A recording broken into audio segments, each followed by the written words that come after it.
el eclipse de Dios. Recordemos un poco lo que dijimos la semana pasada. Estamos hablando hace varias semanas de que hay un eclipse, Dios está siendo eclipsado. Porque uno motivo que Dios se ve eclipsado porque lo hemos distanciado de Dios y lo vemos más pequeño. Pero dijimos varias cosas. Por ejemplo, predicar en tiempo de gran confusión y sufrimiento puede resultar muy complejo porque requiere de una dosis de llamada de atención y una dosis de consolación al mismo tiempo. Cuesta, hermano, cuando hay una desgracia, predicar y mantener el equilibrio, ¿ya? Es decir, se requiere de un mensaje, un mensajero semejante a Cristo, lleno de gracia y verdad, como dice Juan 1:14, ¿ya? Ahora, este mensaje implica un mensajero presencial, real, que es parte de, y en muchas ocasiones causante de, la confusión y el sufrimiento.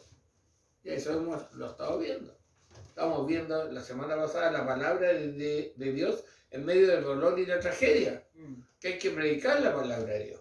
No irse para un extremo solo consolación o solo condenación, sino mantener el equilibrio. Pero este mensaje tiene un mensajero, ¿ya?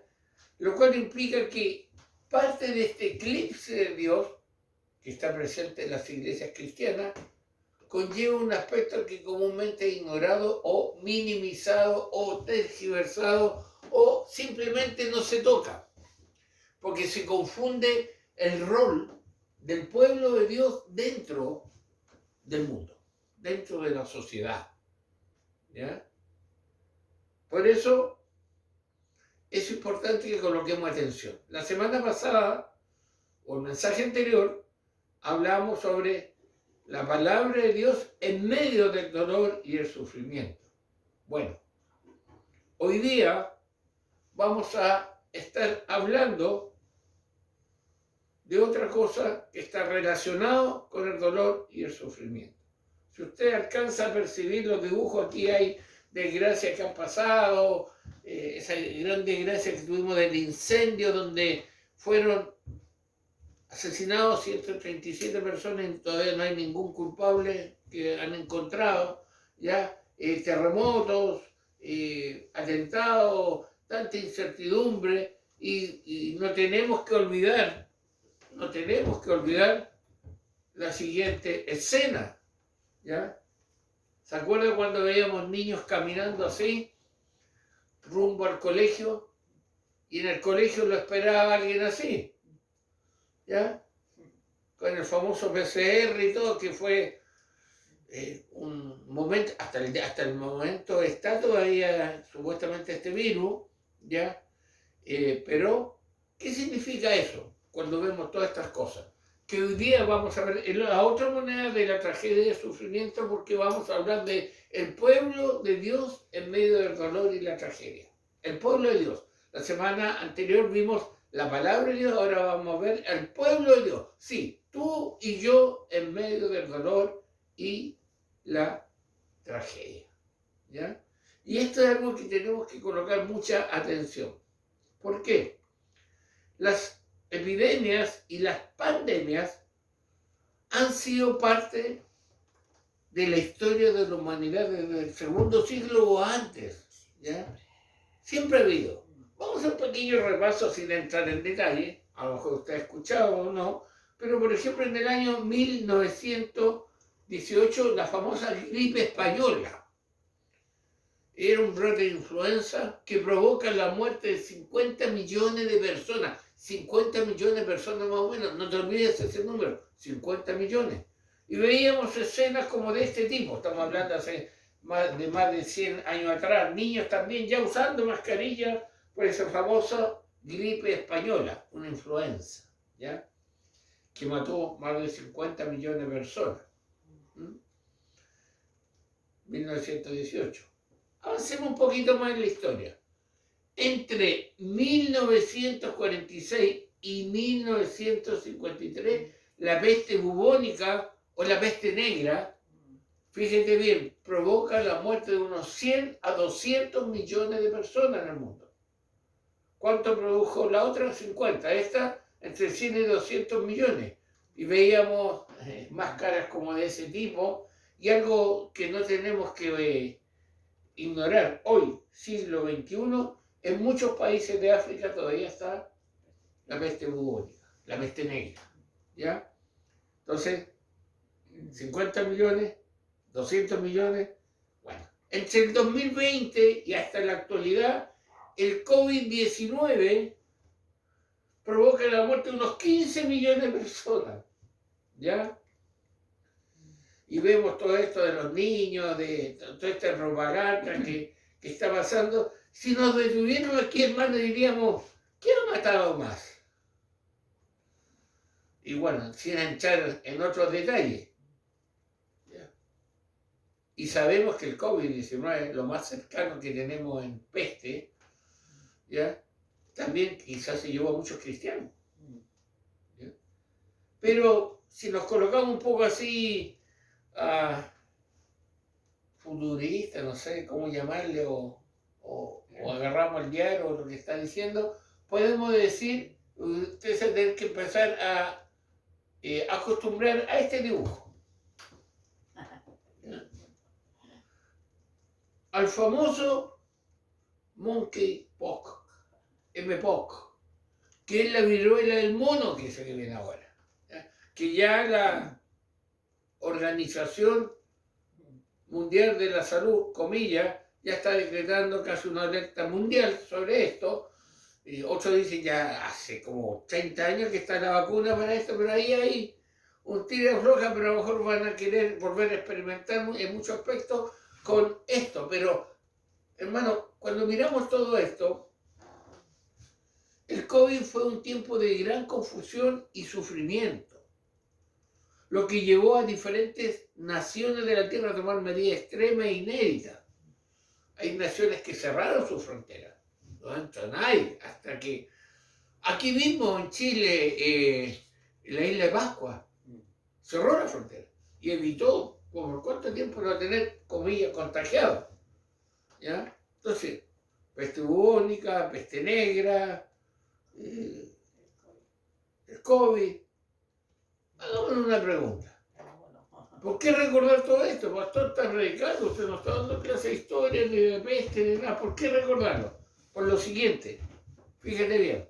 Por lo siguiente. Porque debemos tener presente que el pueblo de Dios siempre ha tenido que vivir y servir en tiempos turbulentos y bajo circunstancias de gran riesgo para la salud. Siempre dentro de todo esto hay pueblo de Dios y habrá pueblo de Dios. No por ser escogido Dios nos va a mandar una cápsula especial que no va a llegar el virus o el incendio o el terremoto o la desgracia. Siempre el pueblo de Dios ha tenido que servir bajo esas circunstancias. Ahora, estas circunstancias que vemos han atacado a la humanidad sin distinción de raza, de estatus económico, sin distinción de nivel académico, de sexo, de edad o cualquier otra clasificación que quisiéramos usar. ¿Verdad? Sí, eso es verdad. ¿Ya? A todos atacados. Aquí se murió la persona que nadie conocía, hasta el más famoso. Muere por este tipo de epidemias, pestes, virus, llámele como le quiera llamar. Y sabe que en el Antiguo Testamento encontramos relatos de pestilencias que terminaron con la vida de miles de personas. Y en medio de ellas, con frecuencia se encontraba en la nación de Israel el pueblo escogido por Dios. Entonces, ¿a qué vamos? Que el pueblo de Dios está en medio de, no está a un lado, sino que está en medio de. Y muchas veces tiene que vivir y servir en medio de turbulencia, de circunstancias. Por eso, no debemos olvidar que el pueblo de Dios nunca ha quedado exento de las calamidades que el mundo ha sufrido. Esto debería usted memorizarlo. ¿Por qué, hermano? Porque muchas personas toman el Salmo 91, versículo 7 y dice: caerán a tu lado 1000 y 10.000 a tu diestra, mas a ti no llegará. Y si lo buscan en otra versión dice: 1000 caerán muertos a tu izquierda y 10.000 a tu derecha, pero a ti no te sucederá nada. Y argumentan: el cristiano no se enferma, el cristiano no pasa por dificultades, el cristiano no sufre pobreza, el cristiano no vive de desgracia, pero es así, hermano. O sea, si yo conozco un cristiano que se enferma, que muere, o que le pasó una desgracia, ¿significa que dejó de ser cristiano? Eso está queriendo decir el Salmo 91, versículo 7. Bueno, entonces, ¿por qué dice que no le llegará? Me gustó mucho la explicación que Spurgeon dio o da a este versículo. Escuche bien. Quizá usted no lo va a poder leer bien, pero escuche lo que él dice de este versículo. El versículo dice: caerán a tu lado 1000 y 10.000 a tu diestra, mas a ti no llegará. O 1000 caerán muertos a tu izquierda y 10.000 a tu derecha, pero a ti no te sucederá nada. A ver. Yo conozco cristianos que murieron de COVID. Yo conozco cristianos que se les quemó la casa en el incendio. Yo conozco, y aquí me está diciendo que no va a suceder nada, pero miren cómo se explica este versículo. Es imposible que le ocurra algún mal al amado del Señor, al escogido. Las calamidades más aplastantes solo pueden acortar su viaje y apresurarlo hacia su recompensa. El mal para él no es mal, sino que solo es bien en una forma misteriosa. Las pérdidas lo enriquecen.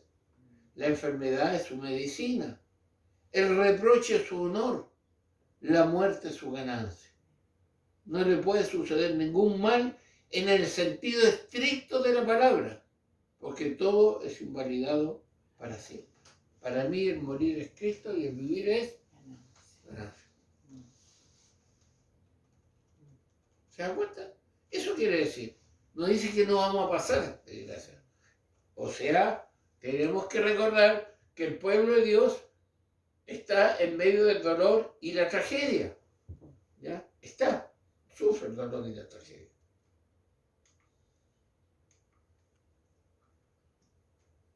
Pero hay algo que no debemos olvidar, que en algunas ocasiones Dios trajo calamidades específicamente sobre su pueblo como forma de hacerlo volver al camino trazado por él.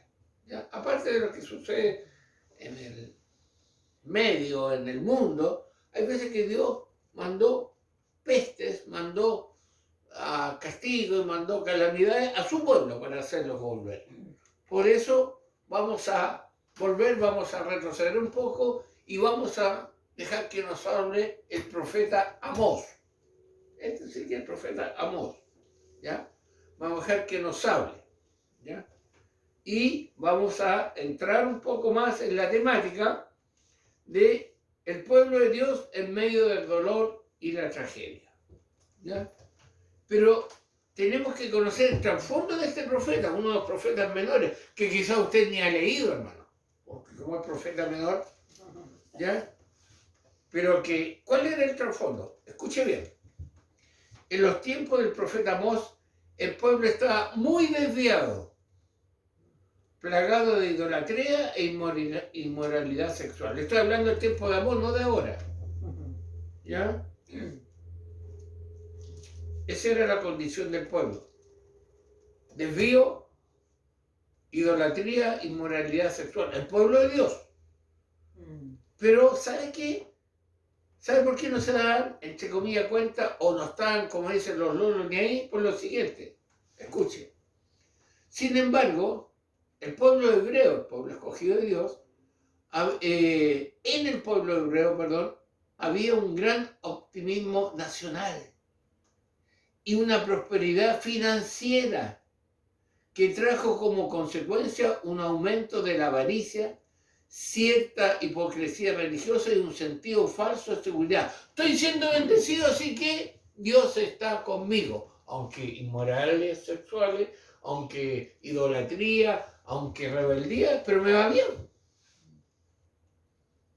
Entonces fue un sentido falso de seguridad en la época del profeta Amós. Por eso, como consecuencia, Dios habló a través del profeta Amós para revelar las razones por las cuales habían sobrevenido estas calamidades. Pongamos atención, hermano. Miren, yo quiero que escuchen muy bien lo que voy a colocar ahora, para nuestra versión de la Biblia. Lo que Amós le dijo al pueblo, porque estaban como estaban, ¿ya? Que porque está el Señor de gracia tras de gracia, todo. Veamos. Dice así: hice que pasaran, hablando Dios, hice que pasaran hambre en cada ciudad y que hubiera hambruna en cada pueblo, pero aún así ustedes no se volvieron a mí, dice el Señor. Sigue. Yo detuve la lluvia cuando sus cosechas más la necesitaban. Sequía. Envié la lluvia sobre una ciudad, pero la retuve en otra. Amós 4, del 6 al 10. Llovió en un campo mientras otro se marchitaba. La gente deambulaba de ciudad en ciudad buscando agua, pero nunca había suficiente. Oiga, qué terrible la situación. Pero dice Amós, pero aún así, ustedes no se volvieron a mí, dice el Señor. Verso 9. Arruiné sus cultivos y viñedos con plaga y moho. La langosta devoró todas sus higueras y todos sus olivos, pero aún así ustedes no se volvieron a mí, dice el Señor. Verso 10. Les mandé plaga como las que envié sobre Egipto hace tiempo. Maté a sus jóvenes en la guerra y llevé lejos a todos sus caballos. El hedor de la muerte llenó el aire, pero aún así ustedes no se volvieron a mí, dice el Señor. Les coloqué un gobierno asesino, ladrón y depravado, pero aún así ustedes no se han vuelto a mí. Les coloqué autoridades corruptas, pero aún podríamos seguir aumentando la lista. Pero lo que me llamó la atención en la nueva traducción viviente, pero aún así, no sé cómo dice la Reina Valera, pero aún así, o a pesar de, mire todo lo que dice, ustedes no se han vuelto. Mas no dice, mas no os volvisteis a mí. Mas no os volviste a mí. ¿Se acuerdan cuando vimos en uno de los mensajes, si no reaccionamos y no cambiamos con el COVID, ¿qué tiene que mandar el Señor para hacernos reaccionar? A su pueblo. Por eso, estamos en medio de la tragedia, pero si somos causantes de esa tragedia, deberíamos preocuparnos. Hermano, el pueblo de Dios se había vuelto tan insensible que ni las grandes calamidades le hicieron volver a los caminos de Dios. Preocupante esa declaración. Por eso vemos después juicios y vemos maldición del pacto porque el pueblo no se arrepintió. ¿Ya? ¿Por qué sucede esto? Escuche bien. Esto sucedió porque con el paso del tiempo, atención, el pecado hizo en ellos lo que siempre hace. ¿Qué hace el pecado en la persona de un creyente que no se arrepiente? Adormece la conciencia, persuade la mente y esclaviza la voluntad. Te lo vuelvo a repetir. Si no me arrepiento, si no te arrepientes y sigues jugando con el pecado y no hay un volver a Dios, mi conciencia se va a adormecer, mi mente va a ser persuadida por lo malo y voy a ser esclavo de la voluntad contraria a Dios. En consecuencia, hermano, vivían a espaldas de Dios, a espaldas de Dios. Tal y como está ocurriendo hoy en día en muchos de los que se dicen ser cristianos, lamentablemente. Conversaba con un hermano en la mañana y anoche, cómo está la situación a nivel nacional, global de la iglesia en sí, cuando hablamos de la iglesia cristiana. ¿Ya? Y es doloroso. Hay un endurecimiento, hay una apostasía, que es lo que estuvimos estudiando por más de un año, ¿ya? Que por eso Cristo viene tan pronto. ¿Ya? Y esa es la situación de la iglesia. Imagínense, no la hacen caso, tienen una conciencia adormecida, tienen una mente que está persuadida por lo malo y están esclavos de la voluntad. ¿En qué? En lo que vimos. Depravación, inmoralidad, idolatría. Y si esa es la situación del pueblo de Dios, veamos qué pasa en nuestra sociedad un poco. ¿Ah? Las noticias, ¿se acuerda usted del mundo al instante en el cine? Bueno, no vamos a hacer eso, pero las noticias, rápido. Que, mire, esto está pasando dentro del pueblo de Dios, dentro de la iglesia. Es necesario predicar consolación, pero también arrepentimiento. ¿Y qué está pasando por mientras en el mundo, en la esfera, afuera de, donde este muchacho es príncipe? Bueno, cada día 25.000 personas mueren de hambre y causas relacionadas con el hambre. 10.000 de esos son niños, cada día. Unos 854 millones de personas en el mundo están desnutridas. Y por la carestía de los alimentos podrían ser afectados otros 100 millones. Entre 15.000 y 16.000 niños mueren de hambre cada día. Eso significa que en los últimos 3 meses han muerto 1.5 millones de niños por desnutrición. En los últimos 3 meses, 18 millones de vidas han sido masacradas en el vientre de sus madres, avalado por leyes asesinas como las que tenemos en este país. 18 millones. Hermano, mire un poquito, ¿ah? 854 millones, 1,5 millones, 18 millones. Yo voy a hacer un alcance que quizás no lo ha tenido en cuenta usted. Estas cifras superan abrumadoramente el número de personas que han muerto por COVID-19 y para muchos son lejanas e indiferentes. No me quitan el sueño. Imagínense, la iglesia aún así no está arrepentida y el mundo acá. ¿Qué pasa? Con razón, hermano, el dolor y la tragedia es tan fuerte, ¿ya? Pero hay algo que tenemos que tener en cuenta. No debemos ignorar que tanto los millones de niños muertos por hambre como los millones abortados no pasan desapercibidos en los cielos ante los ojos de Dios. Como tampoco Dios ha olvidado los pecados de la iglesia y de sus líderes. Están las dos cosas. ¿Ya? Dios siempre ha traído o permitido dificultades para llamar al incrédulo al arrepentimiento o para disciplinar a su pueblo. ¿Ya? Esto debe hacernos meditar este doble propósito del dolor y la tragedia. Tiene que llevarnos a la siguiente conclusión. Si en tiempos turbulentos nos limitáramos a predicar consolación exclusivamente, probablemente estaríamos desperdiciando una de las mejores oportunidades que Dios podría darnos para instar a la reflexión y al arrepentimiento, y para incentivar a ese mismo pueblo a compartir las buenas nuevas de salvación. ¿Ya? Consolación se necesita, sí, pero también arrepentimiento, también confrontar al pueblo.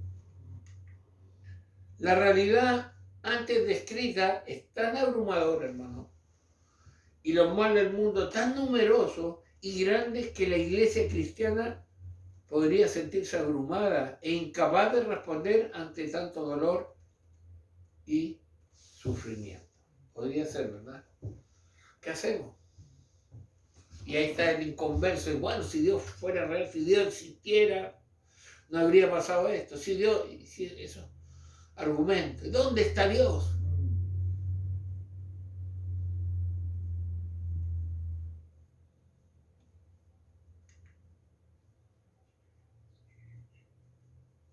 el pueblo de Dios en medio del dolor y la tragedia. Sin duda, hermanos, a veces nos sentimos desorientados ante las grandes amenazas que enfrentan tanto la sociedad como la iglesia cristiana. Pero en la palabra de Dios encontramos sabiduría y dirección para tiempos turbulentos. ¿Ya? Estamos, hasta que Cristo nos venga, vamos a estar viviendo tiempos turbulentos, de dolor, de tragedia, y cada vez peor, en diferentes aspectos. De repente pareciera que no quisieran salir de la casa por todo lo que está pasando. La incertidumbre, el miedo, la violencia, la depravación, el robo, el cohecho, la insensibilidad, el asesinato. Oye, hermano. Pero Dios nos da una salida, que eso es lo importante. ¿Por qué? Porque tenemos que recordar que tú y yo, sí, tú que dices que eres cristiano, que Dios te ha llamado a salvación, tú y yo somos el pueblo de Dios en medio del dolor y de la tragedia. Ya sea como pueblo que Dios está disciplinando, está enjuiciando, está maldiciendo su pacto, o que el mundo nos está ofreciendo un mejor panorama. La palabra de Dios nos insta y nos da la salida, que la vamos a estar viendo dentro de lo que queda de la serie de estos mensajes. Pero no tenemos que olvidar la palabra de Dios en medio del dolor y la tragedia, y ahora el pueblo de Dios en medio del dolor y la tragedia. Hermano, no porque tú eres hijo de Dios, no porque yo soy hijo de Dios, no va a llegar la tragedia ni el dolor. Pero como veíamos, la perspectiva y la forma en que lo enfrentamos es diferente. Hay un cántico que un tiempo se hizo muy famoso, le digo, te pido la paz para mi ciudad. Te pido el perdón. Oiga, de repente es medio utópico lo que se está cantando. Porque la verdadera paz se encuentra solamente un corazón redimido y cambiado. Y mientras Cristo no retorne, estaremos viviendo dolor y tragedia como pueblo. No somos eximidos de eso. Yo siempre he dicho, si viene un terremoto, no porque soy cristiano mi casa no se mueve. No porque soy cristiano nos enfermo. Pero lo que nos ayuda es que el Dios que todo lo controla no escapa de sus manos ese momento que hemos vivido, estamos viviendo o viviremos. El pueblo de Dios en medio del dolor y la tragedia. ¿Qué pasa cuando no podemos hacer nada humanamente hablando? ¿Cómo actuó un personaje bíblico muy interesante que le dijo, Señor, ya no hayamos qué hacer? ¿Qué hizo? ¿Qué le dijo Dios? Es lo que queda como desafío a través del mensaje de la palabra de Dios. Pero tú y yo estamos en medio de. Y si sufrimos tal cosa, es porque Dios tiene un propósito. Oramos. Señor, gracias por tu palabra. Gracias, Señor, porque nos recuerda que en nuestro peregrinaje, en nuestro andar acá, también vamos a estar sufriendo dolor y tragedia. Pero, Señor, para nosotros como cristianos, es el valle de sombra de muerte. Es cruzar por ese acantilado, pero guiado por ti. Ayúdanos, Señor, porque quizás no es difícil decirlo, predicarlo, enseñarlo, pero hay que estar firme para vivirlo. Ayuda a nuestros hermanos que están escuchando este mensaje y a quienes van a escucharlo a poder estar firmes, tomados de ti. Si están en medio del dolor y la tragedia, poder levantarse, porque eres tú, Señor, el que nos levanta. Gracias, porque tu palabra no cambia. Gracias porque o lo ordenas o lo permites, pero tú siempre estás en control de todo. Por eso te alabamos y te bendecimos. En el nombre de Jesús. Amén.